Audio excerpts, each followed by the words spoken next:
తోలాలన్నా హైదరాబాద్కి వెళ్ళాలి, బెంగళూరుకి వెళ్ళాలి, చెన్నైకి వెళ్ళాలి. ఇదేమి దౌర్భాగ్యం అని మిమ్మల్ని అడుగుతున్నా.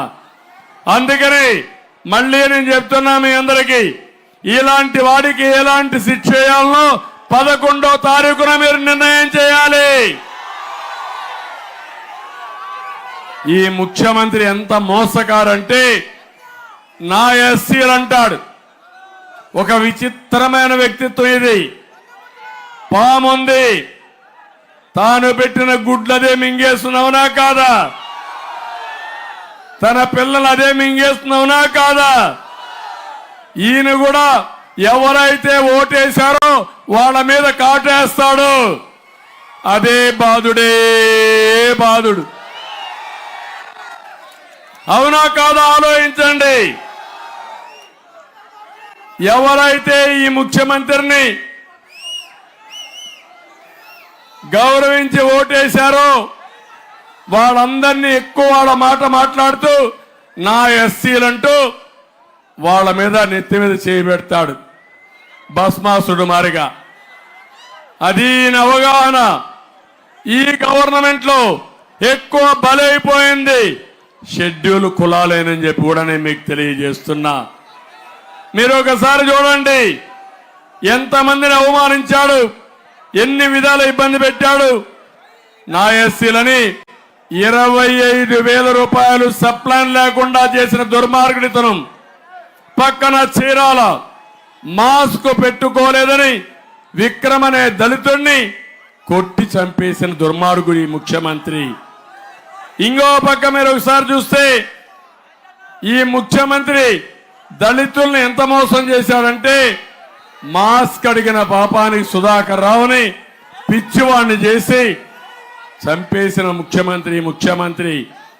దళిత డ్రైవర్ సుబ్రహ్మణ్యం వీళ్ళ ఎమ్మెల్సీ చంపి డోర్ డెలివరీ చేసి అతన్ని పక్కన పెట్టుకొని ఊరేగే ముఖ్యమంత్రి. నా దళితులు అనడానికి అర్హత ఉందా తమ్ముళ్ళు అని అడుగుతున్నా మిమ్మల్ని. ఇది న్యాయమా అని మిమ్మల్ని అడుగుతున్నా. దళితులకి 27 ప్రత్యేకమైన కార్యక్రమాలు ఇస్తే రద్దు చేసిన వ్యక్తి.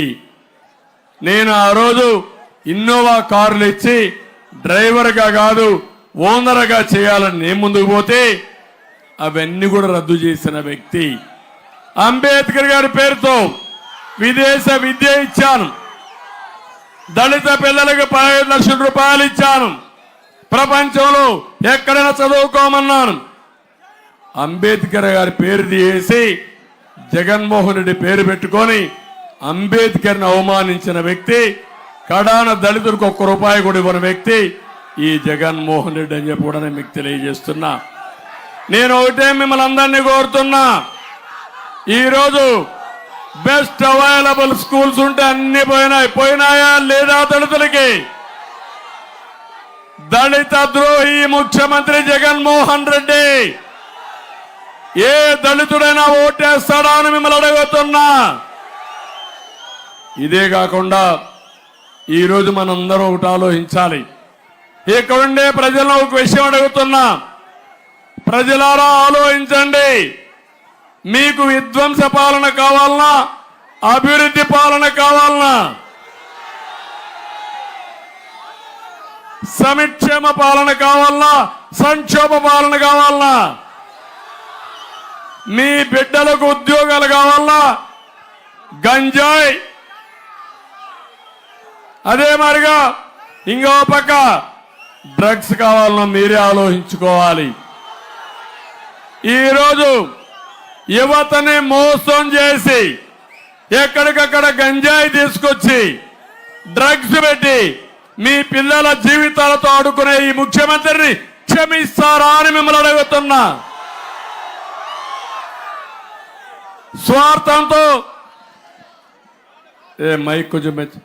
స్వార్థంతో మీరు ఒక్కసారి ఆలోచిస్తే జే బ్రాండ్ మద్యం తీసుకొచ్చి నాసిరకం మద్యం పెట్టి కడాని ఈ పేదవాళ్ళ ఆరోగ్యంతో ఆడుకుంటూ మిమ్మల్ని ఆర్థికంగా చితగొట్టిన ముఖ్యమంత్రి.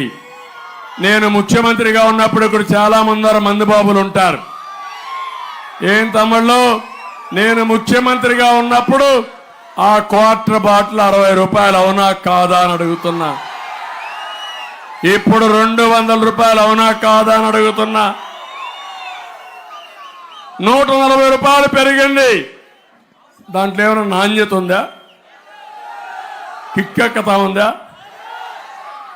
ఒక బాటలు కాదు, 2వ బాటలు కూడా వేసుకుంటున్నారు. కానీ కిక్కు రాదు, కానీ కిడ్నీ పోతుంది. గుండెల్లో ఆరాటం వస్తుంది. కొంతమంది మా తమ్ముళ్ళు పాపం అలవాటు అయిపోయి ఏం చేయలేకుండా అనారోగ్యం పాలయ్యే పరిస్థితి వచ్చారు. కొంతమంది ప్రాణాలు పోగొట్టుకునే పరిస్థితికి వచ్చారు. ఇంకొక విషయం అడుగుతున్నాం మిమ్మల్ని అందరినీ. మీ ఆస్తులకు రక్షణ కావాలన్నా వైసీపీ భూమాఫియాలు బలైపోవాలన్నా అని మిమ్మల్ని అడుగుతున్నా. నడుమలు ఇరిగే దారుణమైన రోడ్లు కావాలన్నా, రహదారి భద్రత కావాలన్నా మీరే ఆలోచించుకోవాల్సిన అవసరం ఉంది. తమిళ్లో గుంతల్లో మట్టి లేని ముఖ్యమంత్రి 3 రాజధానులు కడతాడంట. నమ్మతారా అని మిమ్మల్ని అడుగుతున్నా. మోసపోతారా అని మిమ్మల్ని అడుగుతున్నా. ఇంకొక పక్క 100 రూపాయలు మీకు ఇచ్చి మీరందరినీ మభ్యపెట్టి మైకంలో పెట్టి 10 రూపాయలు ఇచ్చి 100 రూపాయలు దోచేసే దొంగ జలగా ఈ జగన్మోహన్ రెడ్డి అని చెప్పి నేను మీకు తెలియజేస్తున్నా. ప్రతి ఒక్క వ్యక్తి ఆలోచించండి.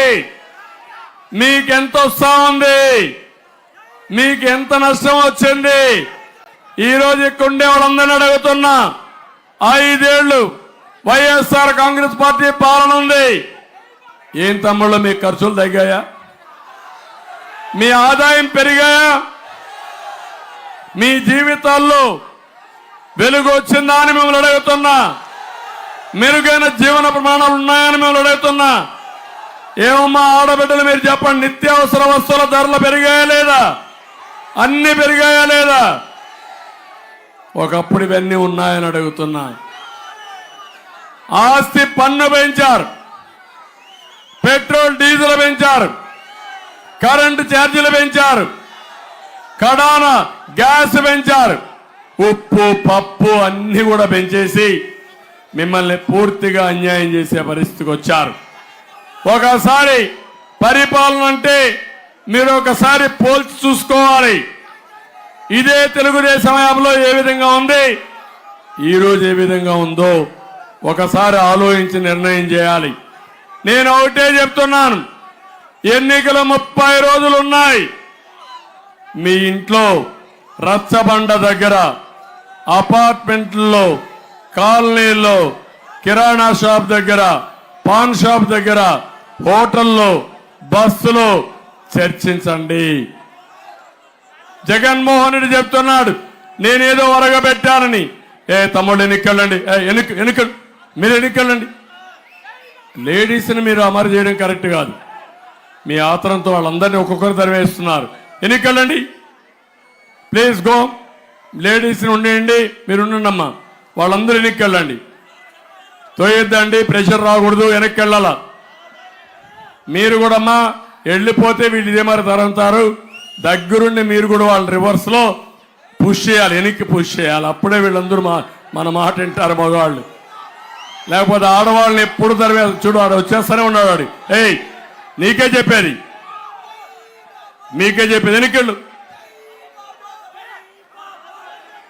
అందుకని నేను ఈరోజు మీ అందరినీ కోరేది, 13వ తారీఖున ఎన్నికలు జరిగే రోజున పోలింగ్ స్టేషన్ పోయే ముందు ప్రతి ఒక్కరూ ఒక్కసారి ఆలోచించుకోండి. నేను ఈరోజు మీ ముందరికి